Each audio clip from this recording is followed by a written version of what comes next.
Hello and welcome to another edition of News Analysis with me, Homa Lesgi. On this programme, we're looking into secret British files released after 3 decades, proving Israel indeed possesses nuclear weapons. But what's alarmed many is the concern that Israel would use them if it feels threatened. Has the world failed to take action on a major nuclear threat? Take a look at this report. For decades, Israel's nuclear weapons arsenal has been the subject of heated discussions. Israel has been pursuing a policy of deliberate ambiguity, neither denying nor confirming its possession of nuclear weapons. Rather poor. Now documents released by Britain's National Archives show UK officials during the 1980s not only knew that Israel possessed nuclear weapons, but also were worried that these weapons could be used against Arab countries. A diplomatic cable from the UK embassy in Tel Aviv, dated May 4, 1980, warned the situation in the region was deteriorating, and with it, Israel's dangerous mood of isolation and defiance would grow. The cable says, if they are to be destroyed, they will go down fighting this time. They will be ready to use their atomic weapon. Because they can't sustain a long war, they would have to use it early. The cable was communicated 6 years before former nuclear technician and whistleblower Mordechai Vanunu reveals details of Tel Aviv's nuclear weapons program. Israel is widely believed to be the sole possessor of nuclear weapons in the Middle East. Most worldwide intelligence agencies estimate that Israel developed nuclear weapons as early as the 1960s. And in May 2008, former US President Jimmy Carter confirmed that Israel had 150 nuclear warheads in its arsenal. This while Tel Aviv, with the help of its veto-wielding ally, the United States, has for years resisted demands by the international community to join the Nuclear Non-Proliferation Treaty and bring its nuclear activities under the supervision of the International Atomic Energy Agency. Well, let's get more now from James Morris, political commentator in Los Angeles, Richard Millet, a British journalist in London, and Dahr Jamail, an author and independent journalist who's joining us on the line from Texas. Thanks very much, gentlemen, for being on this edition of News Analysis. I'd like to start with James Morris. James, the documents are talking about a nuclear attack by Israel, not the possession of nuclear weapons. Why does the West, especially the US and the UK, why are they acting as if they don't know Israel has a nuclear arsenal then? Well, I think, first of all, thank you for having me back on PressTV, and Happy New Year to all your viewers around the world. You have a situation where, look at Barack Obama during his first press conference, I believe, with Helen Thomas. And when she asked which country in the Middle East possesses nuclear weapons, wording to that effect, and Barack Obama couldn't even answer that straightforwardly. The problem we have in America is we have a very strong pro-Israel lobby, AIPAC, the American Israel Public Affairs Committee, and the neoconservatives who basically have the Republican Party in their grasp. And we just don't address that issue. It's a blatant double standard. The rest of the world sees it. Any American in the know sees it. And, here we are demanding that Iran give up a peaceful nuclear program by the look of it, which is in compliance with the Nuclear Non-Proliferation Treaty. And, Israel's basically giving the orders with that through AIPAC and its lobby in America. It's unacceptable. Richard Millet in London, we are talking of those documents that raise concern about Israel using those weapons. What if it does feel that its mere existence is under threat? Can we be sure it won't use nuclear weapons? Happy New Year to you, Homer. Thank you. I think that there's no doubt that this document, 30 years old, and Israel has never used a nuclear weapon since then. And if you think about it logically, why really would it want to? Because anything that landed in an Arab country could potentially come back on to Israel. So it is an absurd idea that Israel would ever want to use a nuclear weapon. I think Israel's main problem at the moment is not fighting against another Arab country. I mean, this document was written at the time that Israel had just made peace with Egypt. So the atmosphere in Israel at the time was buoyant. But I think the problem Israel has now is fighting terrorist organisations on the periphery of other on the edge of Israel, like Hamas and Hezbollah, which are supported mainly and financed by Iran.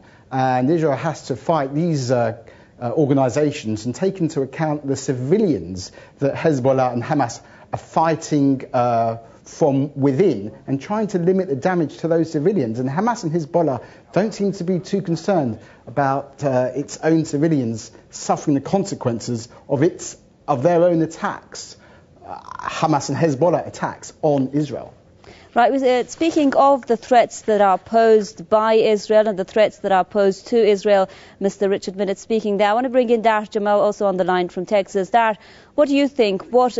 How big of a threat is Israel? I mean, because it is the one with the nuclear weapons, whereas its enemies don't have nuclear weapons, have they?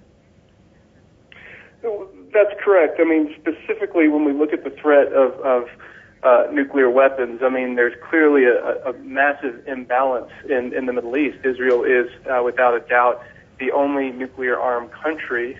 Even Iran, for example, is still quite a ways off from obtaining a nuclear weapon, if that is indeed their agenda. But I think, ideally, of course, Israel would sign on to the Nuclear Non-Proliferation Treaty and start to eliminate their nuclear weapons.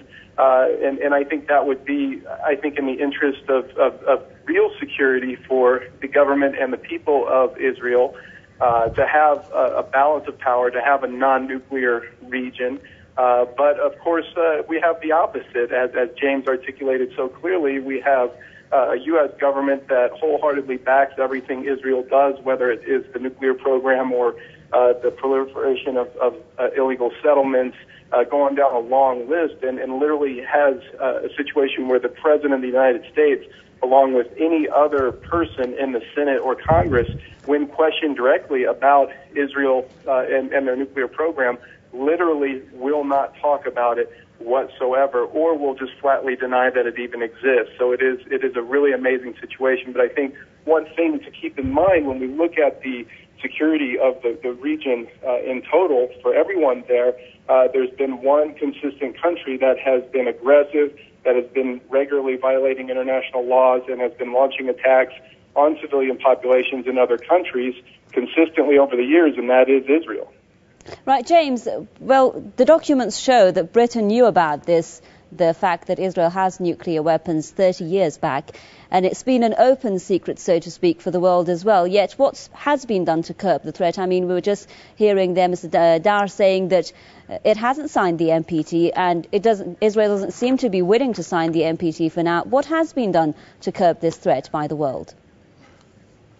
Well, no, nothing's been done. I mean, you have the Australian former Prime Minister Kevin Rudd, who's now the Foreign Minister for Australia, and I think the WikiLeaks have revealed that even Australia has been trying to, actually WikiLeaks had revealed that Australia's situation with Iran, it doesn't see Iran as any threat whatsoever with any nuclear weapon, and we have no credible evidence that Iran even has a nuclear weapon. I mean, they've just been pursuing nuclear power peacefully until the Israelis come up with something that they give to America to basically, persuade the neocon pro-Israel biased media to go along with war with Iran. It's just propaganda that I've seen so far. But even Australian government doesn't think Iran is a threat to the region with any nuclear weapons that it might have. And again, we don't have any evidence that they even have any. So this is just Zionist propaganda coming from the likes of your guest in England. And he talks about how Hezbollah and Hamas have killed innocent civilians. Why don't we talk about the bombing of Gaza in 2008, 2009, when Barack Obama was even silent with that as he was coming into office. He talked a good game in Cairo, but then again he was at the AIPAC conference earlier saying that Jerusalem should be the undivided capital of Israel. I mean, just he's in the tank for the pro-Israel lobby in America as well. But how many civilians were also killed in Lebanon, I'd like to ask Mr. Millet, by Israel, supposedly the most moral army army in the world, as Israelis like to convey via their propaganda. And also we have the Israeli military historian Martin van Kleefeld, who'd even threaten European cities with nuclear annihilation. I mean, he's an Israeli military historian. How many times have we seen Iran threaten European cities like that, like Israel has? And we also have to bring in the USS Liberty attack and how Israel deliberately attacked American ship, killing 34 sailors and wounding 174. And that could have got us into a nuclear war with Russia. I mean, Israel is just a threat to peace in the entire region. America backs Israel to the hilt. There's no benefit for America out of that. We should be making peace with our Arab Muslim neighbors with regard to who we do business with, oil and such. And lastly, what about during the 73 Yom Kippur War? Even Seymour Hersh had said that Israel's threatening to take the whole world down with them. And also you have Tom Clancy, the writer, who'd said that Israel had even lit up his nuclear program in 1973. So that's a load of rubbish coming from your guest saying that Israel has never threatened to use its nukes. It most certainly has. Okay, James, let's let Richard respond to this. And Richard, before you do that, the Israeli daily Haaretz reported in July secret documents affirm the U.S. will begin transferring nuclear fuel to Israel. Now, that's in violation of the NPT that forbids Washington as a member state from supplying nuclear material to a non-signatory like Israel. Isn't this encouraging proliferation rather than fighting a nuclear threat, speaking of what the world has done to curb the nuclear threat? I don't know exactly about that report, but Israel has no obligations to join the Nuclear Non-Proliferation Treaty. Countries like Iran are part of that treaty, and all the evidence points towards Iran trying to obtain a nuclear bomb. Not only is it looking for the means, but it also had a declared intention. President Ahmadinejad said that Israel should be wiped off the map. Mr. Morris talks about WikiLeaks, but as we also know from WikiLeaks that the Arab world was united in urging for there to be an attack on Iran, because the Arab countries, who are far closer to the situation and have much more to lose than Australia, know the situation clearly and feel that Iran is a major threat to Richard, the thing is the situation. Since the programme is about the threat posed by Israel, according to the documents that have been released in Britain, so if you could just focus on this question that you believe then in your remarks that Israel, there's no need for it to sign the NPT. Is that what you're saying? Yeah, I mean, as I say, the problem Israel has is with Hamas and Hezbollah. There's no way that Israel would ever obviously drop a nuclear bomb on southern Lebanon or on Gaza. It wouldn't drop a nuclear bomb in any circumstance unless it might potentially have a nuclear bomb dropped on it. And the only situation that could possibly happen is the threat it is now under, as I have just mentioned, but it has to deal with the local situation, unfortunately, with Hamas and Hezbollah, and fighting Hamas and Hezbollah. And as your previous guest, Mr. Morris, did mention the attack on Hamas, but what he also failed to mention was the 8,000 rockets that were hitting Israeli towns and killing innocent Israelis, and obviously that doesn't concern him at all. And I would also like to remind him that there are also Christian Arabs that he should be wanting to make peace with, not just Muslim Arabs. Okay, I'd like to pose the next question to Dahr. Dahr, do you think that justifies the US supporting Israel's nuclear program according to declassified documents? Well, it's clearly a violation of the treaty. Let's just start there. But I want to address this amazing double standard as to why should it be that Israel should be allowed to have nuclear power and nuclear weapons, but no other country in the region, whether it be Iran or Saudi Arabia or any other country in the region, should not be allowed to have the same. But specifically, since we're talking about Iran, I think either nobody should have access to nuclear power and nuclear weapons, or everyone should, because that's the only way we're going to have a balance of power and real security.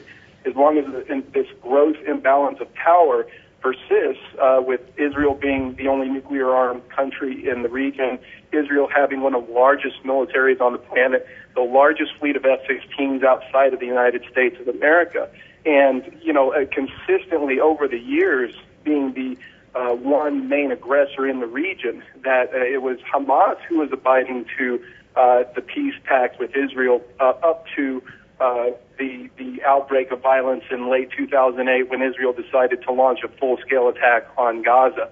That consistently the person that provokes the violence has not been Hamas, has not been Hezbollah. Typically, more often than not, in cases 9 out of 10 cases, it has been Israel. And one thing I want to point out, if the guest in London is going to consistently demonize Hezbollah and Hamas for putting in danger civilian populations and disregarding life, I personally reported on the war in Lebanon in 2006 and consistently saw an Israeli policy backed by the U.S. of going into villages, leafleting the villages saying you need to leave. We're going to bomb Hezbollah targets in this village. And then when people packed up and started to leave in buses and vans, flying pillowcases as surrender flags out the windows, those vehicles were intentionally targeted by Israel. And this did not happen one time. This was blanket policy that I saw repeatedly across South Lebanon. Of course, white phosphorus being used in civilian areas. Of course, we have the bombing of Qana, again, killing dozens and dozens of civilians, mostly women, children, and elderly. The deliberate targeting of Red Cross and Red Crescent ambulances as they were trying to reach the scene of Qana. These are just a few small examples of countless I saw just in that war. But consistently what we see is we can't logically demonize the policies of Hezbollah or Hamas and completely disregard Israel's policies that have killed far more civilians over the years and have shown a far more blatant disregard for security and the well-being of civilians in the nearby areas. Okay, a lot of this goes back to a lot of people are saying the special relationship between the U.S. and Israel, which allows Israel to do a lot of what it's doing right now. I'd like to go to James now. I was reading, James, an article that quoted Time magazine back in 1952 and how it openly criticized the U.S. for supporting Israel's creation, I quote, at the cost of Arabs and failing to take, quote, the slightest responsibility. I mean, it surprises you when you compare that language to the current mainstream U.S. media. James, I want you to tell us, how does the special relationship between the U.S. and Israel affect the media in the West when it comes to Israel and its actions? Well, I mean, it's like you take a look at AIPAC's influence on the U.S. government, and not just AIPAC, the other tentacles of the pro-Israel lobby, the Israel Project, the neoconservatives who pushed us into the war in Iraq, which was for Israel as well. The U.S. media is in the tank for the Israel lobby as well. You've got operatives in that media, producers and the like, who are very pro-Israel. And then you also have the intimidation factor. If anybody is critical of Israel in that media, they lose their position. Look at Rick Sanchez. Let's go back to the attack on Gaza when he actually had the courage on CNN to convey that it was actually Israel that initiated that war. I mean, Mr. Millet tries to say that these rockets that coming over from Gaza are such a threat to Israel. I'd like to ask him how many Israelis have died as a result of those rockets. And if he had his land taken, like the Palestinians continually have their land stolen, I'm sure he'd be fighting back too. The bottom line is, yes, the American media is in the tank for Israel. There's no doubt about it. You can look at the email exchanges that I had with General Petraeus, where you had General Petraeus conveying to the Congress that American support for Israel is a strategic threat.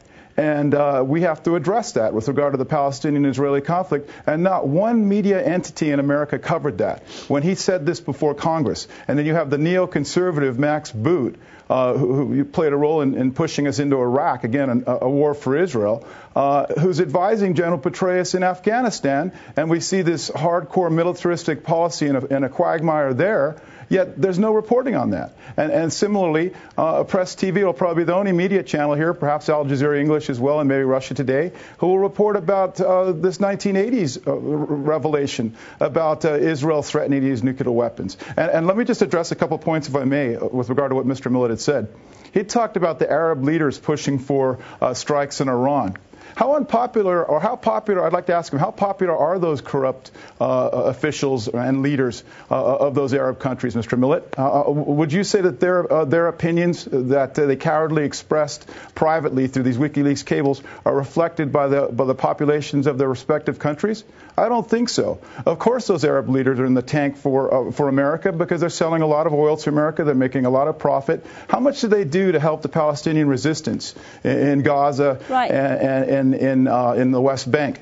Okay, let's bring in Richard on this as well. Richard, well, the thing is, Israel's wars in Lebanon and Gaza, the flotilla attack, and now its insistence to expand settlements which are termed as illegal by the UN and even the US. How much is this really helping Israel win the trust of the world public opinion and the American public opinion? Well, I think a lot of what you've just said, unfortunately, Jamal, and what Mr. Morris has just said is inaccurate. America doesn't view the settlements as illegal, and but it has they called are for actually Israel not to stop illegal. them, hasn't it? If you look at the law properly, they are not illegal. And if you want to talk about resisting or fighting back, there are ways to fight back and there are ways to resist. But the way Hamas does it is putting bomb vests on Palestinians and sending them into Israeli cafes, into Israeli discotheques, and blowing themselves and as many Israeli innocent civilians up as possible.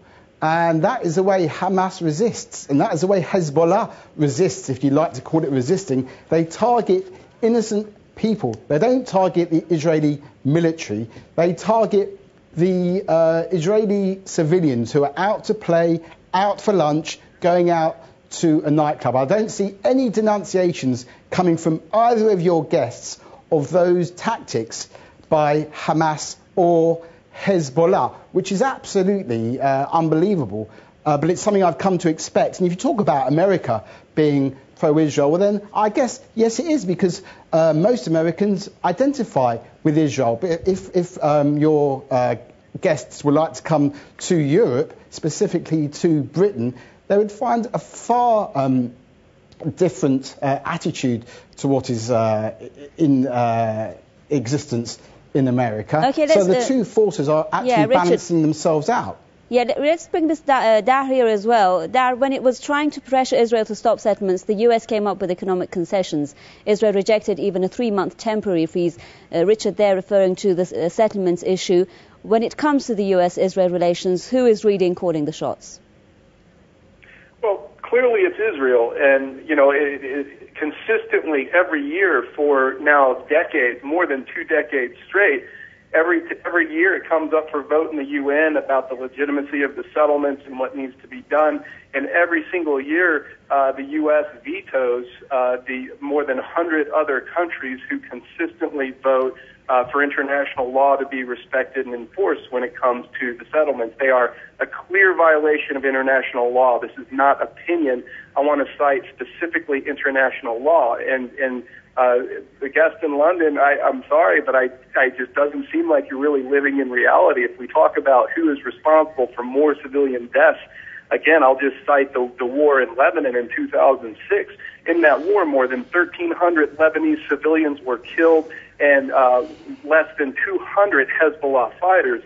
Conversely, in Israel, while certainly it's a tragic loss and a crime that Israeli civilians get killed, it was more than 100 Israeli soldiers were killed and less than 100 Israeli civilians. So just looking at the hard statistics themselves, using Hezbollah and the war in Lebanon as an example, clearly Israel has done a far poorer job in respecting civilian casualties. And I think the same can be said when we talk about Hezbollah, either in Gaza or the West Bank. Okay, Hamas. Yeah, Dahr Jamail, author and independent journalist, joining us there on the line from Texas. I'm afraid that's all the time we have for this edition. I'd also like to thank political commentator James Morris, joining us live from Los Angeles, and British journalist Richard Millet, live in London. Thanks very much, gentlemen, for being with this edition of News Analysis. From me, Homa Lesgi, it's goodbye.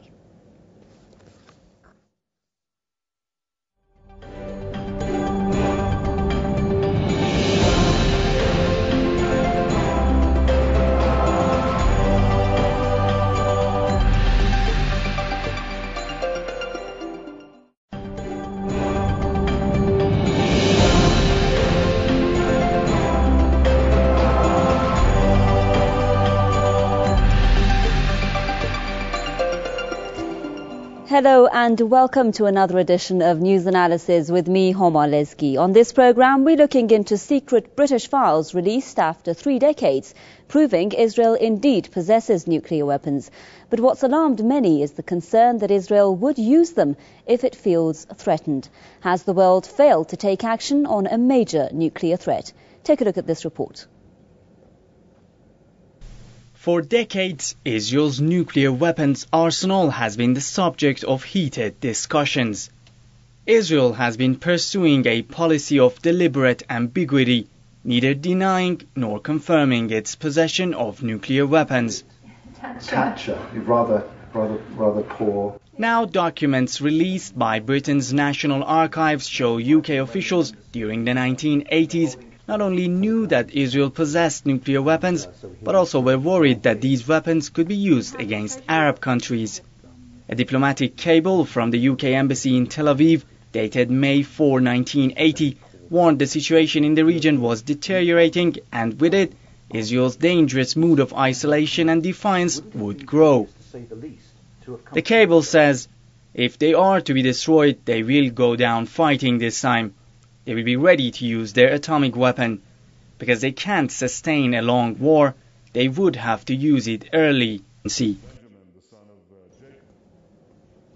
Well, let's get more now from James Morris, political commentator in Los Angeles, Richard Millet, a British journalist in London, and Dahr Jamail, an author and independent journalist who's joining us on the line from Texas.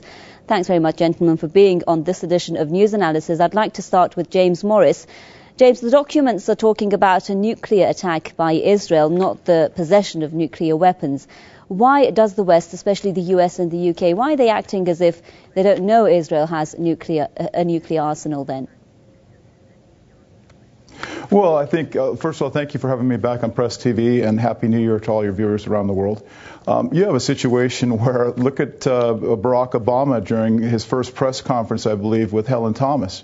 And when she asked which country in the Middle East possesses nuclear weapons, wording to that effect, and Barack Obama couldn't even answer that straightforwardly. The problem we have in America is we have a very strong pro-Israel lobby, AIPAC, the American Israel Public Affairs Committee, and the neoconservatives who basically have the Republican Party in their grasp. And we just don't address that issue. It's a blatant double standard. The rest of the world sees it. Any American in the know sees it. And, here we are demanding that Iran give up a peaceful nuclear program by the look of it, which is in compliance with the Nuclear Non-Proliferation Treaty.